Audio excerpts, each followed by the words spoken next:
Blockchain is revolutionizing technology, and here's why.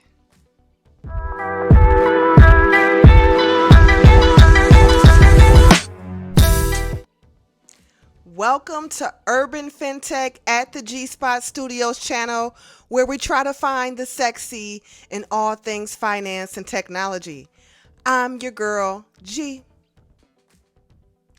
So I know the first thing you want to know is, what is blockchain technology? Well, blockchain technology is a digital ledger of transactions maintained by a network of computers in a way that makes it difficult to hack or to alter. It relies on cryptography and a system of peer-to-peer verification to secure transactions. And I know that sounds like a mouthful. I'm going to try to break it down a little bit more and simplify it just a little bit more for you. So bear with me. Distributed ledgers operate independently of a central authority. This makes them faster and more flexible than traditional centralized ledgers. Now, blockchain is a derivation of a distributed ledger technology, or what we call DLT for short. So DLT is essentially a digital system for recording the transaction of assets, in which the transactions and their details are recorded in multiple places at the same time. This is what prevents the hacking and altering of information on these ledgers, because you have them in multiple places. And so in order to alter or modify one ledger, you would have to do it to all the other ledgers. So essentially, this makes them a little bit more bulletproof. Unlike traditional databases, distributed ledgers have no central data store or administrative function. So this ultimately eliminates the middleman. And who is the middleman? You got it, the banking systems. All right, so once you eliminate the middleman, you don't really need them for much anymore. And so an example of distributed ledger technology really working at its finest is Bitcoin. So as we look at Bitcoin, it is a cryptocurrency that has been hailed as the first successful digital currency for its use of distributed ledger technology to verify monetary transactions on a public network without having to go through a financial institution. People can go to a currency exchange. They can buy Bitcoin and put it on a cold wallet, which is offline storage. But essentially, they can finance, invest in, purchase Bitcoin, use it for whatever needs they have. And they don't have to go to a banking teller window or drive up an ATM in order to make those transactions come into fruition. Right? So again, eliminating that middleman. Bitcoin's ledger uses blockchain technology, which can be considered an evolution of distributed ledger technology. So again, blockchain has come from the DLT, but honey, the DLT is the mother. The mother. Okay? That's my New York accent. The mother. All right. And so because it enables direct peer-to-peer transactions, reducing the need for intermediaries like brokers or agents and middlemen who facilitate transactions between parties, their roles may diminish or become obsolete in industries such as finance, real estate, supply chain, and intellectual properties. Ooh, a whole lot is about to shake down and change, honey. A whole lot. Bye-bye, clearinghouse and settlement agents. See you later. Distributed ledgers can provide transparent and automated clearing and settlement of transactions. This could reduce the need for central clearinghouses and settlement agents in financial systems, as distributed ledgers can handle these processes more efficiently. So when you have the people who work in the back office, third shift, who are batching checks, or at least they used to, I don't know if they still do it. My banking days was, a couple of decades ago. You don't no longer need, and that is improper syntax, but you do not any longer need to use this third party to process these transactions, because the distributed ledger does it on its own. See you later, traditional banking roles. So, some traditional banking functions, including certain aspects of payment processing, remittances, and record keeping, may be streamlined or replaced by distributed ledger technology.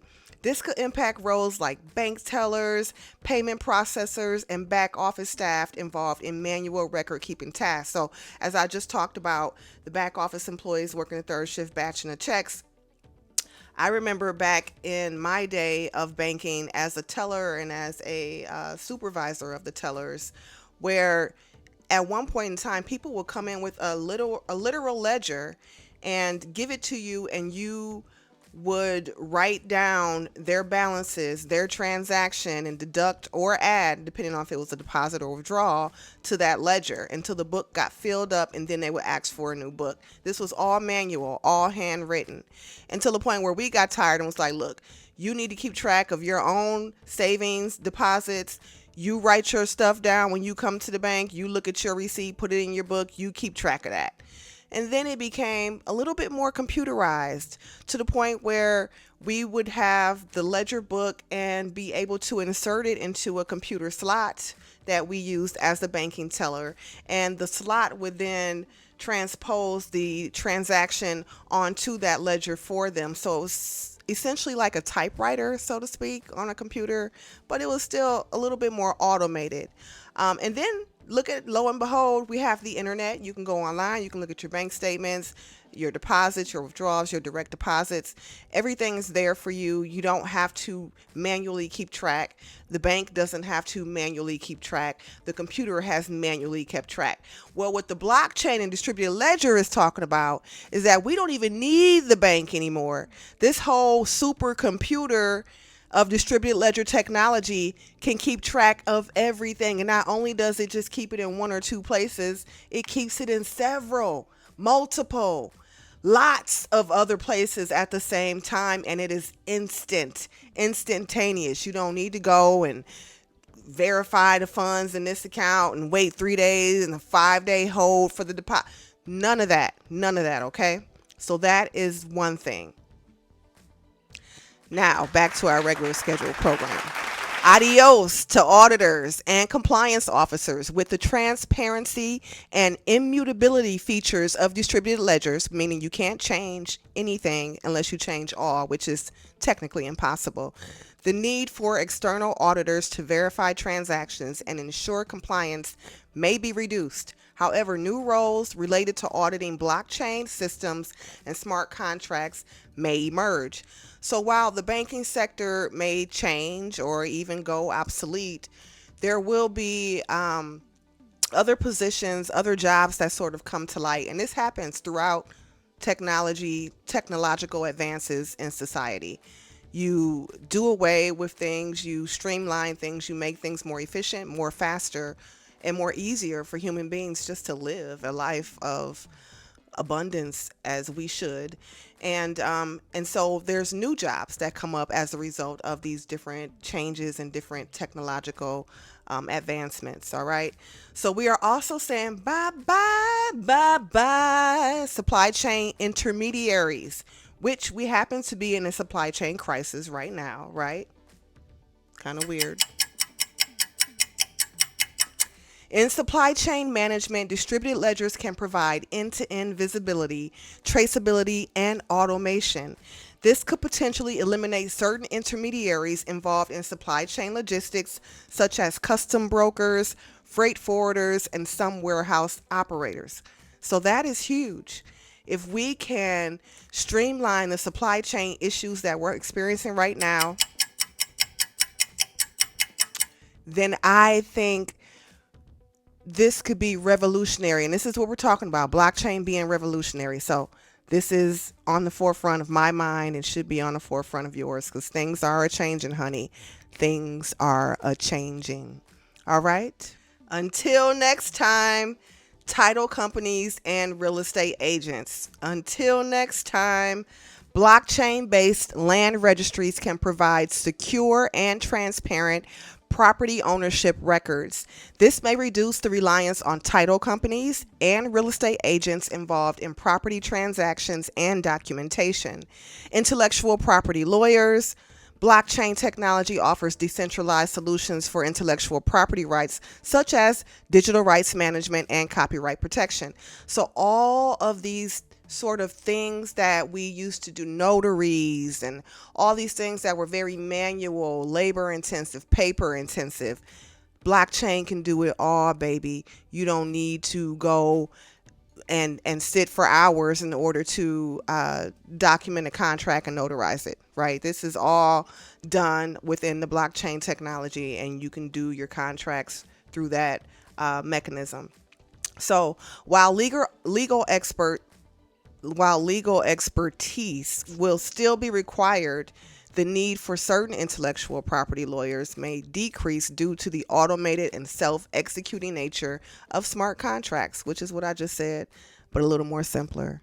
All right. So it's important to note that while distributed ledger technology may impact certain jobs and different roles, it can also create new opportunities in areas such as blockchain development, smart contract auditing, data analysis, cybersecurity, and governance of blockchain networks. The technology is still evolving, and its long term impact on the job market is subject to various factors, including adoption rates, regulatory frameworks, which we're seeing now with the XRP case being semi settled, and industry specific considerations. I imagine in some industries, you may continue to use a person over technology systems that may not be impartial to nuances. And I really do. Whenever you have technology, it is only as smart as the person who has developed it, unless, of course, you teach it to be sentient and conscious and all this other stuff. But that's a whole nother rabbit hole, whole nother lane. But you want to have human beings who can actually still override different functions so that we can make sure that the systems are operating in a more fair and nuanced way when it comes to some of those things that you really just can't really put a finger on. Now, don't get your panties in a bunch, because history shows that technology is the very fabric for automation and job displacement. Technological advancements have consistently led to the automation of tasks and the displacement of certain job roles. As machines and technology become more capable and more efficient, they can replace or streamline repetitive and manual tasks previously performed by humans. This has been evident in industries such as manufacturing, agriculture, and transportation, just to name a few.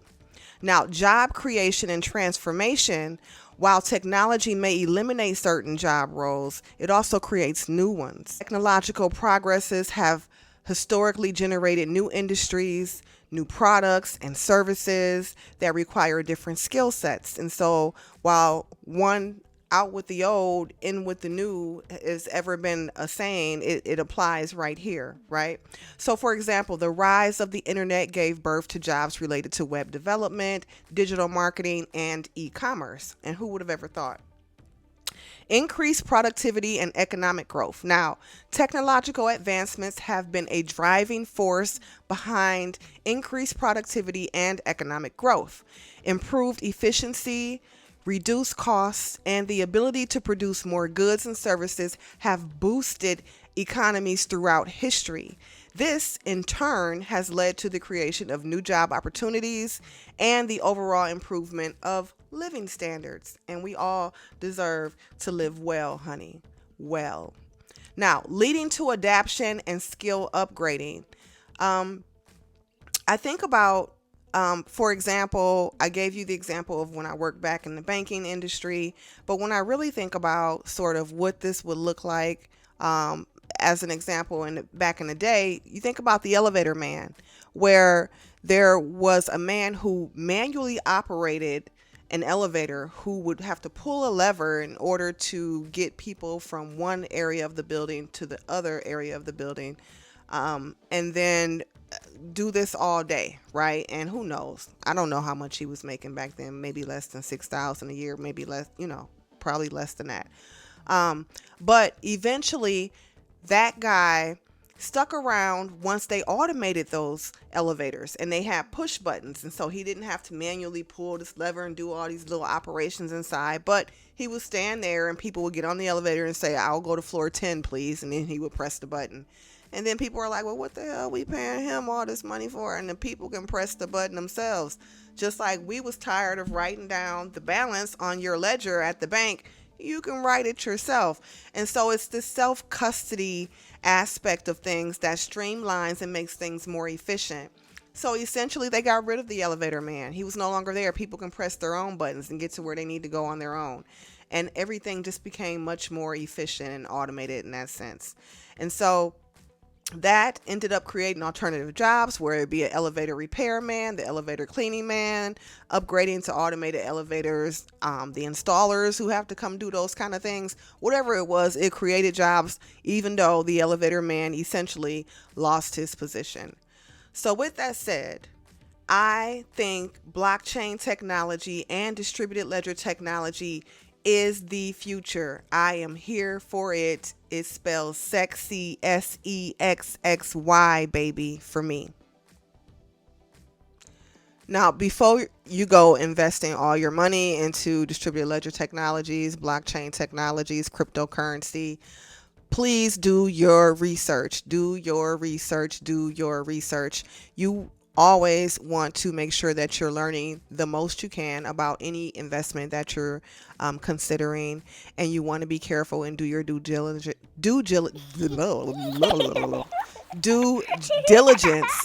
in making sure that you have a viable um, investment that is worth your taking those risks. Okay. And with that said, I just want you to know that the biggest currency is time, my friends. So be careful how you invest it. And the ultimate currency is love. Be sure to spread it. Thank you.